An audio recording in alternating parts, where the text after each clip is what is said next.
Welcome to G news. ఈనాటి వార్తా విశేషాలు. రాష్ట్ర ఆర్థిక ఇబ్బందుల వల్ల బడ్జెట్ కూడా పెట్టుకోలేని పరిస్థితి నెలకొందని సీఎం చంద్రబాబు అన్నారు. 2 నెలల సమయం తీసుకుని రాష్ట్ర బడ్జెట్ ప్రవేశపెట్టాలనే ఆలోచనకు వచ్చామని తెలిపారు. శాసనసభలో మంగళవారం సీఎం చంద్రబాబు మాట్లాడారు. పీవీ ఆర్థిక సంస్కరణలు దేశంలో పెనుమార్పులకు నాంది పలికాయి. విజన్ 2020 తయారు చేశాక అభివృద్ధి ప్రారంభించాం. నాడు ఐటీకి ప్రాధాన్యమిచ్చాం. ప్రభుత్వ ప్రైవేటు భాగస్వామ్యంతో బ్రహ్మాండంగా అభివృద్ధి సాధ్యమైంది. ఇవాళ తెలుగు వాళ్లు ప్రపంచంలో ఎక్కడికి వెళ్లినా కనిపించే పరిస్థితి వచ్చిందన్నారు. అదేవిధంగా క్లిష్ట సమయంలో ఓటు చీలకూడదని ఒకే ఒక ఉద్దేశంతో పవన్ కళ్యాణ్ ముందుకొచ్చారు. రాష్ట్ర ప్రయోజనాల కోసం టీడీపీ జనసేన కలిసి పనిచేస్తాయని మొదటిగా పవన్ చెప్పారు. ఇద్దరం కలిసిన అనంతరం బీజేపీ కూడా ముందుకొచ్చింది. గత 5 ఏళ్లలో రాష్ట్ర ప్రజలు నరకం చూశారు. 3 పార్టీలు కలిశాక ఎవరూ ఊహించని ఫలితాలు వచ్చాయి. ఈ ఎన్నికల ఫలితాలు రాష్ట్ర భవిష్యత్తు కోసం ప్రజలిచ్చిన తీర్పు.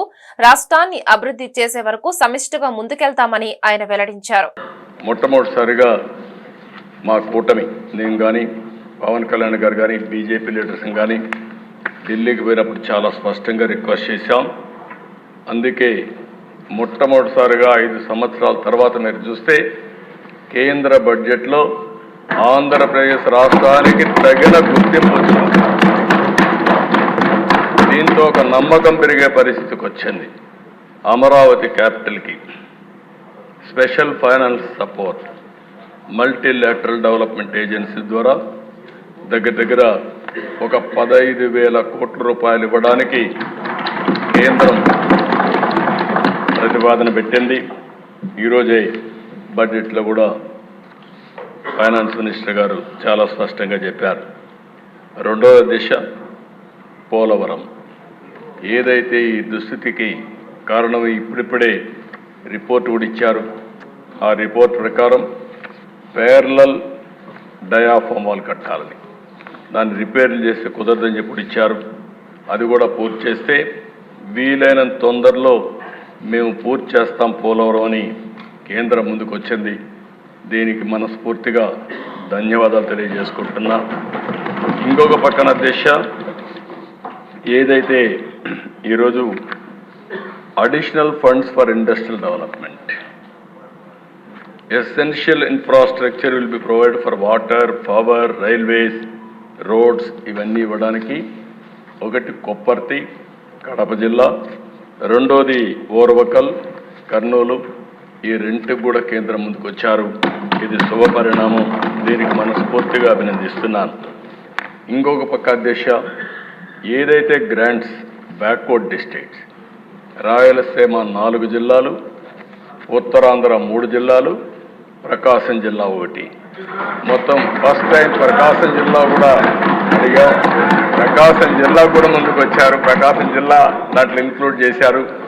We are very happy. ఎందుకంటే ప్రకాశం జిల్లా బ్యాక్వర్డ్ ఏరియా మొత్తం, అలాంటి జిల్లాకు అన్యాయం జరుగుతున్న ఉద్దేశంతో గట్టిగా అడిగితే ఇది కూడా యాడ్ చేశారు. ఈ 8 జిల్లాలకు కూడా ఆర్థిక సహాయం చేస్తామని ముందుకు వచ్చారు. దానికి కూడా మనస్ఫూర్తిగా మనం అడిగిన డిమాండ్స్ ఉన్నాయి, అవన్నీ వర్కౌట్ చేస్తాం. ఇది కూడా మనం ముందుకు తీసుకెళ్తాం. ఇది కాకుండా ఎకనామిక్ గ్రోత్కి మన దగ్గర డబ్బులు లేవు. దీనికి క్యాపిటల్ ఎక్స్పెండిచర్ కింద రాష్ట్ర భవిష్యత్తు ఏపీ పునర్నిర్మాణం కోసం జనసేన పార్టీ సంపూర్ణ సహకారం అందిస్తుందని డిప్యూటీ సీఎం పవన్ కళ్యాణ్ అన్నారు. గవర్నర్ ప్రసంగానికి ధన్యవాదాలు తెలిపే తీర్మానంపై చర్చలో భాగంగా ఆయన అసెంబ్లీలో మాట్లాడారు. ఎందరో మహానుభావులు తెలుగు నేలపై జన్మించారని, వారందరి స్ఫూర్తితో రాష్ట్రాన్ని ముందుకు తీసుకెళ్లామని పిలుపునిచ్చారు. వైసీపీ పాలనతో రాష్ట్ర ఖజానా ఖాళీ కావడంతో పాటు పోలవరం, అమరావతి ఆగిపోయాయి. రాష్ట్రంలో శాంతి భద్రతలు లేకుండా పోయాయి. సహజ వనరులు దోపిడీకి గురయ్యాయి. పెట్టుబడులు కూడా రాకుండా చేశారు. రాష్ట్ర అభివృద్ధి కోసం చంద్రబాబు వంటి సుదీర్ఘ అనుభవం ఉన్న నాయకుడి ఆధ్వర్యంలో కలిసి పనిచేస్తాం. ఎవరు కక్ష సాధింపు చర్యలకు పాల్పడవద్దు. అవినీతికి ఆస్కారం లేకుండా పనిచేయాలి. తప్పు చేస్తే జనసేన వారిపైన చర్యలు ఉంటాయి. నేను తప్పు చేసిన చర్యలు తీసుకోవాలి అని పవన్ అన్నారు. ఏం ఆశించబోతున్నాం, భవిష్యత్తులో ఎలాంటిది ఆశించబోతున్నాం? కలెక్టివ్గా మనందరం కలిసి ఈ రాష్ట్రాన్ని ఈ కూటమి ద్వారా ఎలా ముందుకు తీసుకెళ్ళాలి అనేది 3 చాలా స్పష్టంగా చెప్పారు. గవర్నర్ గారి ప్రసంగంలో చాలా ప్రత్యేకించి చెప్పింది ముందస్తుగా ఆంధ్రప్రదేశ్ రాష్ట్రం ఏర్పడటానికి పొట్టి శ్రీరాములు గారి త్యాగ ఫలితం, తద్వారా భాషా ప్రయుక్త రాష్ట్రాలే ఏర్పాటు కావటం. అలాగే దానికి ఇంకొకటి నాకు అనిపిస్తుంది అధ్యక్ష, పింగళి వెంకయ్య గారు కూడా అంటే ముఖ్యంగా ఆంధ్రప్రదేశ్ నుంచి వచ్చిన పొట్టి శ్రీరాములు గారు కానీ మువ్వెన్నెల జెండాను రూపొందించిన పింగళి వెంకయ్య గారు కానీ దేశాన్ని ప్రభావితం చేసే స్థాయి వ్యక్తులు. ఒకరి త్యాగం వల్ల భాషా ప్రయుక్త రాష్ట్రాలు ఏర్పడితే ఇంకొకరి రూపకల్పన వల్ల దేశానికి జెండా వచ్చింది. ఇలాంటి గొప్ప మహానుభావులు పుట్టిన నేల. దామోదరం సంజీవి గారు లాంటి మహానుభావులు సంస్కరణలు తీసుకోవాలి, అలాంటి వారు గొప్ప సంస్కరణలు తీసుకొచ్చిన నేల ఇది.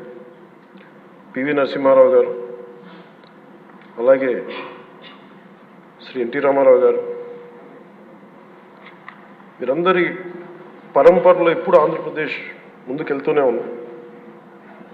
అలాగే ఈరోజు ముఖ్యమంత్రి వారి గౌరవ ముఖ్యమంత్రి శ్రీ చంద్రబాబు నాయుడు గారు లేరు, వారి గురించి కూడా చెప్పాల్సి ఈ సందర్భంలో.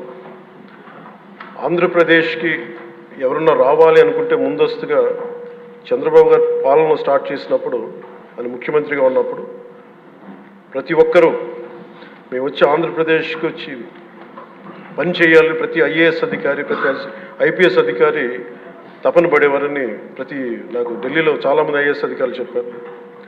అలాంటి అద్భుతమైన పాలన, ఛాలెంజెస్ని అధిగమించి ఆంధ్రప్రదేశ్ని అభివృద్ధి దిశగా తీసుకెళ్లారు. ముఖ్యంగా ఆయన బాగా నచ్చే అంశం నాకు ఆయనలో ప్రత్యర్థులను కూడా గౌరవించే గొప్ప గుణం. మొన్న ఈ మధ్యన మాకు చెప్తూ కూడా రాజశేఖర రెడ్డి గారి గురించి చెప్తూ ఆయన గురించి కూడా, ఆయన ఎంత ప్రత్యర్థి అయినప్పటికీ కూడా ఆయన గురించి కూడా మంచి వాక్యాలు చెప్పి ఆయన చేసిన మంచి పనిని కూడా చెప్పే సహృదయం ఉంది నారా చంద్రబాబు గారికి. దీంట్లో వాటి నుంచి తీసుకోవాలి, ఇది మేము నాలాంటి వాళ్ళు నేర్చుకోవాలి. రాష్ట్ర విభజన తర్వాత ఆర్థికంగా తీవ్రంగా నష్టపోయిన ఆంధ్రప్రదేశ్ ను గట్టెక్కించేలా బడ్జెట్ లో ఆర్థిక మంత్రి నిర్మలా సీతారామన్ శుభవార్త చెప్పారు. కేంద్ర బడ్జెట్ లో ఏపీకి ప్రత్యేక ఆర్థిక సాయం ప్రకటించారు. రాజధాని అమరావతి అభివృద్ధికి 15,000 కోట్ల ఆర్థిక సాయం ఇవ్వనున్నట్లు వెల్లడించారు. అవసరాన్ని బట్టి భవిష్యత్తులో మరిన్ని అదనపు నిధులు కేటాయిస్తామని చెప్పారు. ఈ సందర్భంగా విభజన చట్టానికి అనుగుణంగా పోలవరం సత్వర నిర్మాణానికి సంపూర్ణ సాయం అందిస్తామని కేంద్ర మంత్రి తెలిపారు. ఆంధ్రప్రదేశ్ రాష్ట్రం రైతులకు జీవనాడి పోలవరం. భారత ఆహార భద్రతకు ఆ ప్రాజెక్టు ఎంతో కీలకమైనది. పోలవరం నిర్మాణం సత్వరం జరిగేలా చూస్తామని నిర్మలమ్మ భరోసానిచ్చారు. అదేవిధంగా ఏపీలో వెనుకబడిన ప్రాంతాలకు ప్రత్యేక ప్యాకేజీ ఇవ్వనున్నట్లు నిర్మలా సీతారామన్ ప్రకటించారు. రాయలసీమ, ప్రకాశం, ఉత్తరాంధ్ర జిల్లాలకు ప్రత్యేక ప్యాకేజీ కింద నిధులు మంజూరు చేస్తామన్నారు. Andhra Pradesh Reorganization Act. Our government has made concerted efforts to fulfill the commitments in Andhra Pradesh Reorganization Act.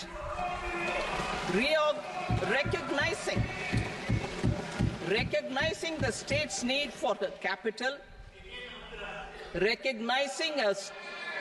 recognizing the state's need for a capital, we will facilitate special financial support through multilateral development agencies. In the current financial year, 15,000 crore rupees will be arranged with additional amounts in future years.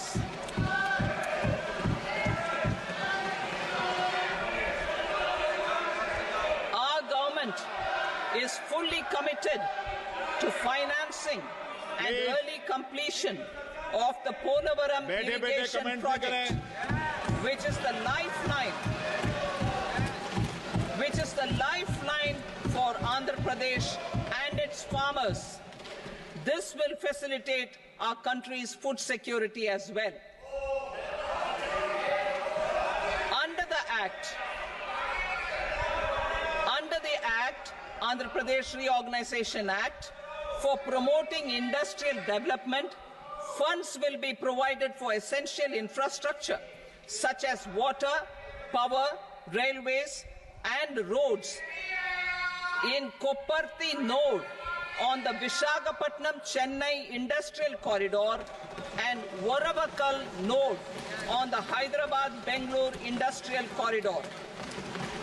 An additional allocation will be provided this year towards capital investment for economic growth. Grants for backward regions of Rayalaseema, Prakasham, North Coastal Andhra, as stated in the Act, will be provided. రాష్ట్రంలో చోటు చేసుకుంటున్న సంఘటనలు హింసాత్మక రాజకీయాలను దేశ ప్రజల దృష్టికి తీసుకెళ్లేందుకు వైఎస్ఆర్సీపీ ప్రయత్నిస్తోంది. ఈ క్రమంలో దేశ రాజధాని వేదికగా బుధవారం ధర్నా చేపడుతోంది. ఇప్పటికే వైసీపీ పార్టీ అధినేత వైఎస్ జగన్మోహన్ రెడ్డి ఆ పార్టీ నేతలు ఢిల్లీకి చేరుకున్నారు. రాష్ట్రంలో గత నెలన్నర రోజులుగా 36 హత్యలు జరిగాయి. 35 మంది ఆత్మహత్యలు చేసుకున్నారు. రాష్ట్ర వ్యాప్తంగా వివిధ ప్రాంతాల్లో 1050 దాడులు, దౌర్జన్యాలు చోటు చేసుకున్నాయి. 300 హత్యాయత్న ఘటనలు నమోదయ్యాయి. 560 ప్రైవేట్ ఆస్తులు ధ్వంసం, 490 ప్రభుత్వ ఆస్తులు ధ్వంసమయ్యాయి. దీనికి నిరసనగానే వైఎస్ఆర్సీపీ ఎంపీలు, ఎమ్మెల్యేలు, ఎమ్మెల్సీలు, ఇతర నేతలు ఈ ధర్నాలో పాల్గొనబోతున్నారు. ఈ నేపథ్యంలో 3 రోజుల పాటు ఢిల్లీలోనే ఉండనున్న జగన్ ఇప్పటికే రాష్ట్రపతి, ప్రధాని, కేంద్ర హోంమంత్రి సహా పలువురు అపాయింట్మెంట్ కోరారు. రాష్ట్రంలో గత 45 రోజులుగా కొనసాగుతున్న హింసాత్మక ఘటనలు, దాడులపై వీళ్లను కలిసి జగన్ ఫిర్యాదు చేయనున్నారు. ఏపీలో లా అండ్ ఆర్డర్ గతి తప్పిన దృష్ట్యా రాష్ట్రపతి పాలన విధించాలని ఆయన కోరనున్నారు. గత 5 ఏళ్ల పాలనలో ఏపీ సుమారు 20 ఏళ్లు వెనక్కి వెళ్లిందని కేంద్ర మంత్రి రామ్మోహన్ నాయుడు విమర్శించారు. టీడీపీ ఎంపీలతో కలిసి ఢిల్లీలో నిర్వహించిన మీడియా సమావేశంలో ఆయన మాట్లాడారు. వైసీపీ పాలనలో ఏ ప్రజాస్వామ్య వ్యవస్థ సక్రమంగా లేకుండా పోయింది. అమరావతికి రైతులు భూములిస్తే జగన్ శ్మశానం చేయాలని చూశారు. కూటమి ప్రభుత్వం ఏర్పాటుతో ప్రజల్లో విశ్వాసం పెరిగింది. మా ప్రభుత్వంలో కేంద్రం నుంచి అమరావతికి నిధుల ప్రకటన రావడం సంతోషదాయకం. భవిష్యత్తులో కూడా అవసరమైతే మరిన్ని నిధులు ఇస్తామనడం చాలా గౌరవం. వెనుకబడిన ప్రాంతాలకు కూడా ప్రత్యేక నిధులు ఇస్తామన్నారు. 5 కోట్ల మంది రాష్ట్ర ప్రజలు ఊపిరి పీల్చుకునే బడ్జెట్ ఇది. బడ్జెట్ ద్వారా ఏపీకి నూతన విశ్వాసాన్ని కల్పించిన కేంద్ర ప్రభుత్వానికి ధన్యవాదాలు అని రామ్మోహన్ నాయుడు తెలిపారు. ఈ యొక్క బడ్జెట్ లో రూపకల్పన చేసినటువంటి విషయాలు 5 కోట్ల మంది ఆంధ్రప్రదేశ్ రాష్ట్ర ప్రజలకి ఊపిరి పీల్చుకునేటటువంటి పరిస్థితినిచ్చాయి, ఆనందపడేటటువంటి అవకాశాన్ని ఇచ్చాయని కూడా తెలియజేసుకుంటున్నాను. దానికి ప్రత్యేకమైనటువంటి ధన్యవాదాలు కేంద్ర ప్రభుత్వం, ఆర్థిక శాఖ మంత్రి మన నిర్మలా సీతారామన్ గారు, అలాగే ప్రధానమంత్రి నరేంద్ర మోదీ గారికి మన 5 కోట్ల మంది రాష్ట్ర ప్రజల తరపున తెలియజేస్తున్నాం. 5 సంవత్సరాలు జగన్మోహన్ రెడ్డి తాలూకా పరిపాలనలో ఆంధ్రప్రదేశ్ రాష్ట్రం సుమారు 20-25 సంవత్సరాలు వెనక్కి వెళ్లిపోయే పరిస్థితి మనం అందరం చూశాం. ఏ ప్రజాస్వామ్య వ్యవస్థ కూడా చక్కగా లేదు, ఏ ప్రాజెక్టు కూడా ముందుకు నడిచే పరిస్థితి లేదు, ఎక్కడా అభివృద్ధి ఒక పైసా ఖర్చు పెట్టి రాష్ట్రాన్ని అభివృద్ధి చేసే పరిస్థితి లేదు. ఇలాంటి సందర్భంలో కేంద్ర ప్రభుత్వం గాని చెయ్యి చాపకపోతే, కేంద్ర ప్రభుత్వం సహాయ సహకారాలు అందించకపోతే ఆంధ్రప్రదేశ్ రాష్ట్రం పూర్తిగా డీఫంక్ట్ స్టేట్ అయిపోయే పరిస్థితి ఏర్పడుతూ వస్తున్న సందర్భంలో చంద్రబాబు నాయుడు గారు, పవన్ కళ్యాణ్ గారు, నరేంద్ర మోదీ గారు కలిసికట్టుగా ఈ యొక్క ఎన్డీఏ కూటమి ఏర్పరచుకొని ప్రజల్లో ఒక విశ్వాసం కల్పించడం జరిగింది. ఎన్నికల ముందే వాళ్ళందరికీ కూడా హామీ ఇచ్చాం. ప్రజలందరికీ కూడా మళ్లీ రాష్ట్రంలో చంద్రబాబు నాయుడు గారు, కేంద్రంలో మోదీ గారు వచ్చిన తర్వాత రాష్ట్రానికి అన్ని విధాలుగా న్యాయం చేస్తామన్న మాటని ఈరోజు నిజం చేసే విధంగా బడ్జెట్లో అన్ని విషయాలు కూడా రూపకల్పన చేశాం. బడ్జెట్లో సుమారు 15,000 కోట్ల రూపాయలు మన ఆంధ్రప్రదేశ్ రాష్ట్రానికి ఒక గౌరవాన్ని ఇచ్చేటటువంటిది, ఒక అడ్రస్ కల్పించేటటువంటి రాజధాని మన అమరావతి. దానికి 15,000 కోట్ల రూపాయలు స్పెషల్ ప్యాకేజ్ కింద కూడా ఈరోజు నిర్ధారించడం జరిగింది. మరి ఆ అమరావతి క్యాపిటల్ చూసుకుంటే సుమారు 33,000 మంది రైతులు 30,000 ఎకరాలకు పైగా భూమిని కేటాయిస్తే అదంతా కూడా శ్మశానం చేయాలన్న ఆలోచనతో జగన్మోహన్ రెడ్డి ఏ రకంగా కక్షపూరితంగా అక్కడ ఉన్నటువంటి రైతుల్ని కూడా ఇబ్బంది పెట్టారో, అమరావతిని ఏ రకంగా అభివృద్ధి చేయకుండా చూశారో మనం అందరం చూశాం. మరి ఆ రోజు ఇచ్చినటువంటి హామీ ఎన్డీఏ ప్రభుత్వం మళ్లీ అమరావతిని రీబిల్డ్ చేస్తుందని చెప్పాం. దానికి అనుగుణంగా ఈరోజు నిధులు కూడా కేటాయించాం. ఇంకా అవసరమైతే భవిష్యత్తులో కూడా నిధులు కేటాయిస్తామన్నటువంటి మాట కూడా ఆర్థిక మంత్రి గారు చెప్పడం జరిగింది. దానితో పాటు పోలవరం జీవనాడి ప్రాజెక్టు ఎంత కష్టపడి చంద్రబాబు నాయుడు గారు దాన్ని పూర్తి చేయాలని అనుకున్నారో ఆయన తాలూకా పని కాలంలో మనం అందరం చూశాం. మరి ఆ రోజు సుమారు 72% దాన్ని పూర్తి చేస్తే జగన్మోహన్ రెడ్డి వచ్చిన తర్వాత దాన్ని తిరిగి మళ్లీ నెగిటివ్ డెవలప్మెంట్ కింద 20% వెనక్కి వెళ్లిపోయే పరిస్థితి వచ్చింది. రాష్ట్ర ప్రభుత్వం 2 కీలక బిల్లులను శాసనసభ ముందుకు తీసుకొచ్చింది. ల్యాండ్ టైటిలింగ్ యాక్ట్ 2022 రద్దు, ఆరోగ్య వర్సిటీ పేరు మార్పు బిల్లులకు సభ ఏకగ్రీవంగా ఆమోదం తెలిపింది. విజయవాడలోని ఆరోగ్య వర్సిటీకి ఎన్టీఆర్ పేరు పునరుద్ధరించారు. ఈ మేరకు స్పీకర్ అయ్యన్న పాత్రుడు సభలో ప్రకటన చేశారు.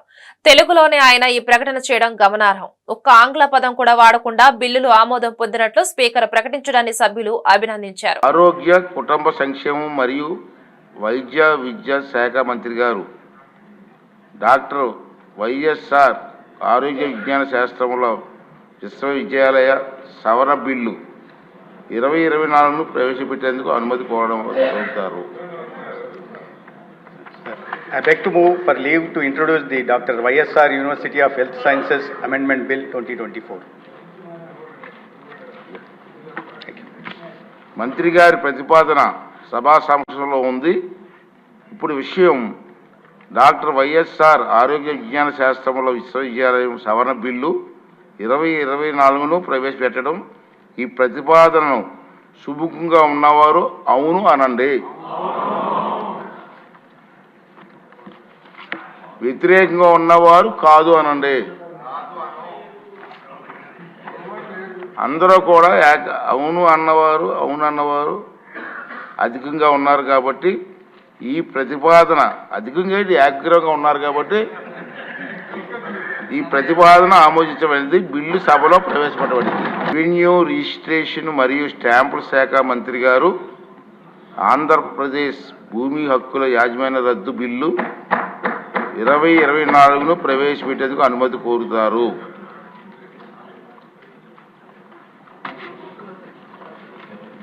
Honorable Speaker, sir, I beg to move for leave to introduce the Andhra Pradesh Land Titling Repeal Bill 2024.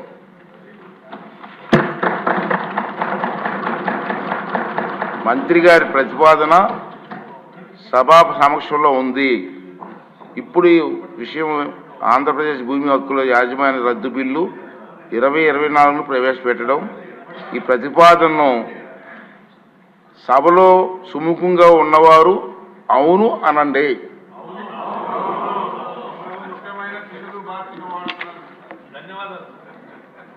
వ్యతిరేకంగా ఉన్నవారు కాదు అనండి.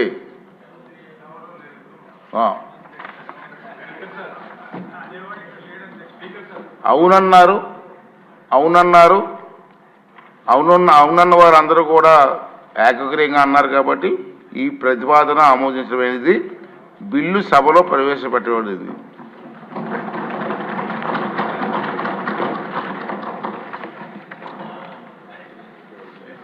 చాలా చక్కటి తెలుగులో మొట్టమొదటిసారి ఈ సభలో మీరు సంబంధిత బిల్లుని, అందులో మా అందరికీ కూడా ఎంతో ఇష్టమైనటువంటి బిల్లుని అచ్చ తెలుగులో మీరు మాట్లాడి ప్రవేశపెట్టారు సార్. ఐ థింక్ ఈ రోజు నుంచి మీరు ఒక నూతన ఒరవడికి శ్రీకారం చుట్టారు.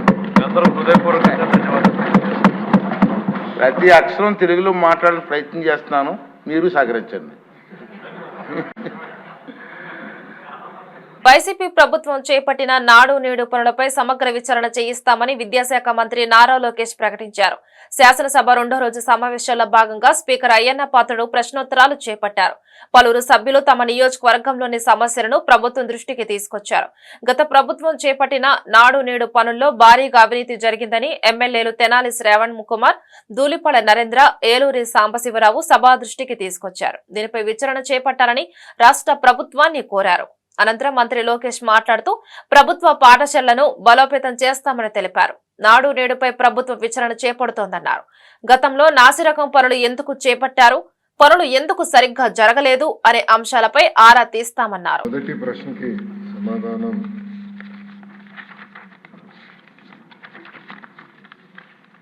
మొదటి విడత కింద 15,713 పాఠశాలల్లో ఈ కార్యక్రమం చేపట్టడం జరిగింది. కానీ మొదటి విడత పూర్తి చేసడానికి ఇంకొక 880,39,00,000 రూపాయలు అవసరం ఉంది. రెండో విడత కింద 22,311 పాఠశాలలో పనులు చేపడటం జరిగింది. కానీ ఇది కూడా పూర్తి చేసేదానికి 3,907.75 కోట్ల రూపాయలు అవసరం ఉంది. మూడో విడత కింద 14,845 పాఠశాలల్లో ఎలాంటి పనులు ప్రారంభించలేదు. ఆ పాఠశాలలో ఈ కార్యక్రమం పూర్తి చేసేదానికి 3,088 కోట్ల రూపాయలు అవసరం ఉంది. రెండో ప్రశ్న వివరాలు. నిధులు కేటాయింపులు ఖర్చులు ఎనెక్షర్ 1లో జతపరిచాం. మూడో ప్రశ్నకి సమాధానం. గత ప్రభుత్వం 900 కోట్ల రూపాయలు పెండింగ్ బిల్స్ పెట్టడం జరిగింది. ఈ కార్యక్రమం పూర్తి చేసడానికి 7,877 కోట్ల రూపాయలు అవసరం ఉంది. గత ప్రభుత్వం ఈ కార్యక్రమంలో చేపట్టిన ప్రభుత్వ పాఠశాలల్లో 72,117 విద్యార్థులు సంఖ్య తగ్గుతాం కూడా జరిగింది. డి ప్రశ్నకు అధ్యక్ష, శ్రీ వి వెంకటరామరెడ్డి గారు అడ్వకేటు 27/11/2023లో ఒక పిటిషన్ వేస్తాం జరిగింది. ఆ పిటిషన్కి సంబంధించిన ప్రాథమిక దర్యాప్తు రిపోర్ట్ ఎండి ఏపీఈడబ్ల్యూఐడిసికి వస్తాం జరిగింది. కానీ ఫైనల్ రిపోర్ట్ ఇంకా రావాల్సిన అవసరం ఉంది. ఈ ప్రశ్నకి సమాధానం ఫైనల్ రిపోర్ట్ వచ్చిన తర్వాత యాక్షన్ తీసుకుంటాం అధ్యక్ష. మదనపల్లి సబ్ కలెక్టర్ కార్యాలయంలో ఫైల్స్ కాలిపోయిన ఘటనకు షార్ట్ సర్క్యూట్ కారణం కాదని మంత్రి గొట్టిపాటి రవికుమార్ తెలిపారు. చేసిన పాపాలు తుడిచిపెట్టేందుకు వైసీపీ నేతలు వరుస కుట్రలకు పాల్పడుతున్నారని ఆయన మండిపడ్డారు. నేరాలు చేసి సాక్ష్యాలు చెరిపివేయడంతో వైసీపీ ఆరితేరిన పార్టీ అని అది అందరికీ తెలుసు అని వ్యాఖ్యానించారు. అధికారంలో ఉండగా నెల్లూరు కోర్టులోనే ఫైల్స్ దొంగతనం చేయించారని ఆరోపించారు. అధికారం పోయాక యనమల కుదురు కరకట్టపై దస్త్రాలు తగలబెడుతుంటే ప్రజలే వెంబడించి పట్టుకున్నారని తెలిపారు. తమకు ముందస్తు బెయిల్ మంజూరు చేయాలంటూ వైఎస్ఆర్సీపీ సీనియర్ నేత సజ్జల రామకృష్ణారెడ్డి, ఎమ్మెల్సీలు లేళ్ల అప్పిరెడ్డి, తలశీల రఘురాం, మాజీ ఎమ్మెల్యే ఆళ్ల రామకృష్ణారెడ్డి, మాజీ మంత్రి జోగి రమేష్, మాజీ ఎంపీ నందిగం సురేష్, వైఎస్ఆర్సీపీ నేత దేవినేని అవినాష్ దాఖలు చేసిన పిటిషన్ పై హైకోర్టు విచారణ జరిపింది. సజ్జల రామకృష్ణారెడ్డి, ఆళ్ల రామకృష్ణారెడ్డిలను కేసుల్లో ముద్దాయిలుగా లేరని హైకోర్టుకు ప్రభుత్వం తెలిపింది. ఒకవేళ ముద్దాయిలుగా చేర్చితే అరెస్టు చేసే అవకాశం ఉందని పిటిషనర్ తరపున న్యాయవాది పొన్నవోలు సుధాకర్ రెడ్డి తెలిపారు. సజ్జల, ఆర్కేలను ముద్దాయిలుగా చేర్చితే నోటీసులు ఇవ్వాలని పోలీసులకు హైకోర్టు ఆదేశాలు జారీ చేసింది. నోటీసులు ఇచ్చిన 5 రోజుల వరకు అరెస్టు చేయవద్దని హైకోర్టు స్పష్టం చేసింది. అదేవిధంగా ఎమ్మెల్సీలో లేళ్ల అప్పిరెడ్డి, తలశీల రఘురాం, దేవినేని అవినాష్, నందిగాం సురేష్ కు సంబంధించిన విచారణకు ఆగస్టు 2వ తేదీకి కోర్టు వాయిదా వేసింది. అప్పటి వరకు చర్యలు ఏమీ తీసుకోవద్దని హైకోర్టు తెలిపింది. మాజీ మంత్రి జోగి రమేష్ పిటిషన్ పై 14వ తేదీకి తదుపరి విచారణ వాయిదా వేసిన హైకోర్టు అప్పటి వరకు చర్యలు తీసుకోవద్దని ఆదేశించింది. ఈ వార్తలు ఇందులో సమాప్తం. నమస్కారం.